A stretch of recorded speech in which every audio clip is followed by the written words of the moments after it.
I'm Matt Towery for the Southern Political Report, InsiderAdvantage, and our Internet News Agency. We have new polling data and something to talk about as we await another poll tomorrow. First, let's talk about tomorrow's poll. This is actually Friday. It should be coming out. It's the InsiderAdvantage poll of the South Carolina Republican primary. Right now, as of last night, this being Wednesday night, going into Thursday night, we were seeing an uptick for Mike Huckabee in South Carolina. And we want to be very careful and make sure that we poll this right. InsiderAdvantage polled the Democratic primary correctly in South Carolina 4 years ago. We polled other races in South Carolina correctly. We want to get this one right as well, since the South is certainly one of our areas of expertise. We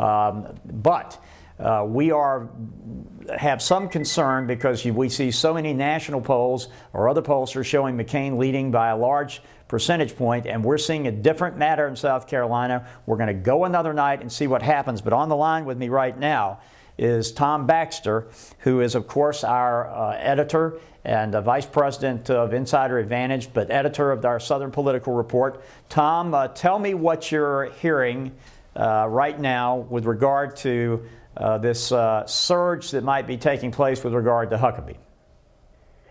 Well, Matt, you can practically get off one exit of the interstate up here and hear one thing and get off on another and hear another thing. This is, I've covered a lot of politics in South Carolina, and I think this is as wide open a race as I've seen. But a couple of points.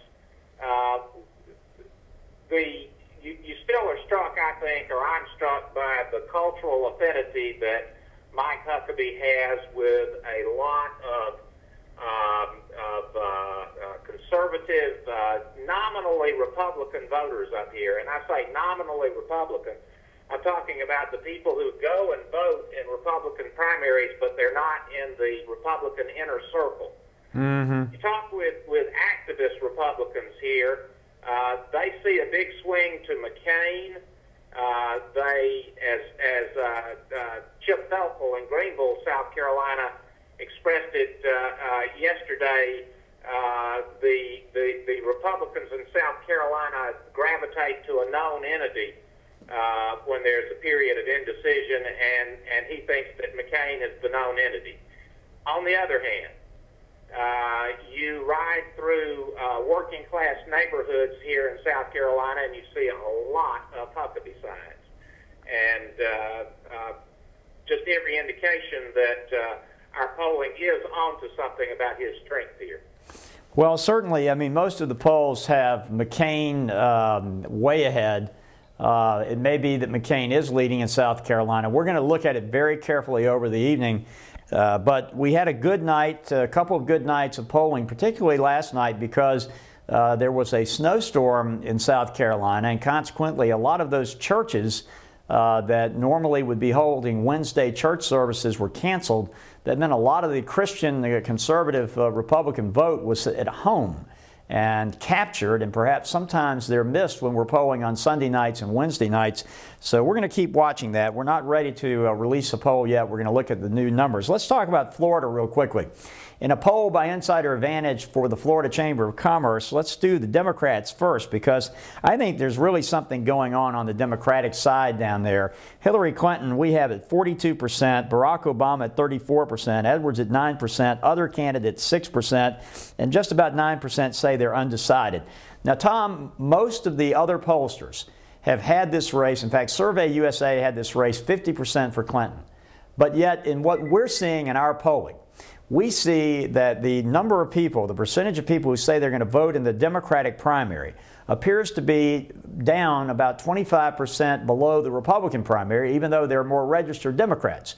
That possibly is because the Democrats are not allowing the delegates to be counted from that vote. And if that's the case, is it possible that Barack Obama, who has reached about 59% support of the African-American vote, if he picks up a bit more of that African-American vote, and let's say that Clinton is not able to campaign down there, we're looking at a potential where Florida might not be the blowout for Clinton that she needed.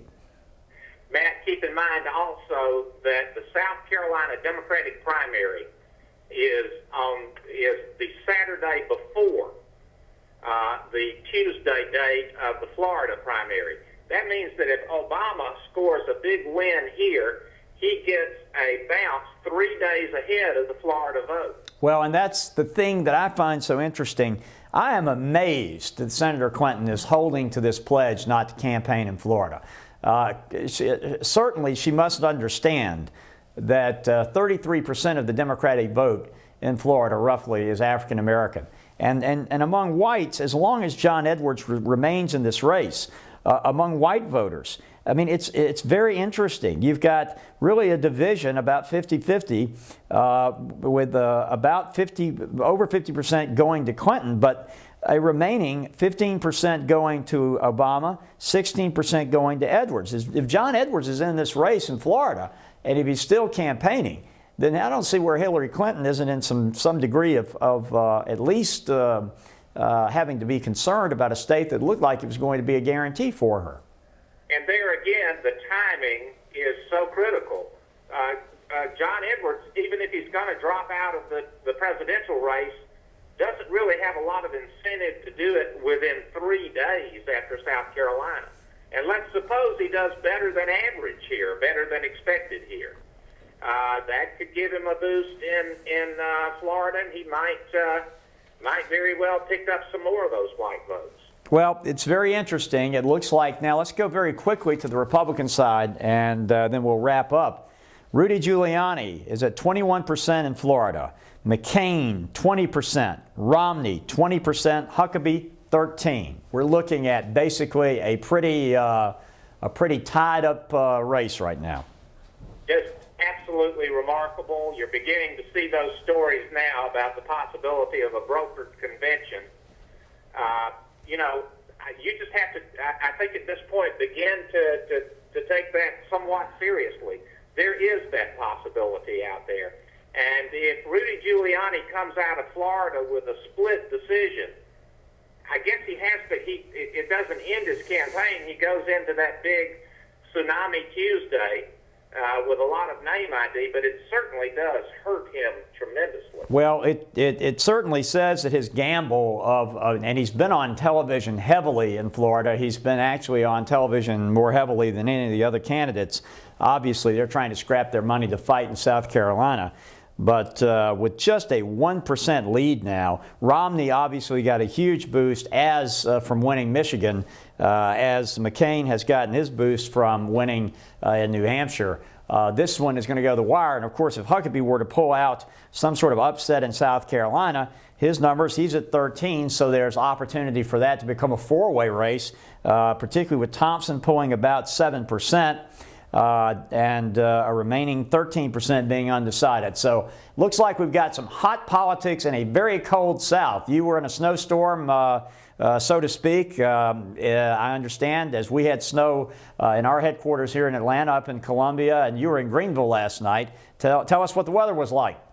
Icy, slushy, miserable, but power was on, and politics was still going on. Actually, I went to a Mitt Romney rally this morning, which was canceled, but that can't be faulted to Romney. I think the tech school there in Greenville was closed because of the weather.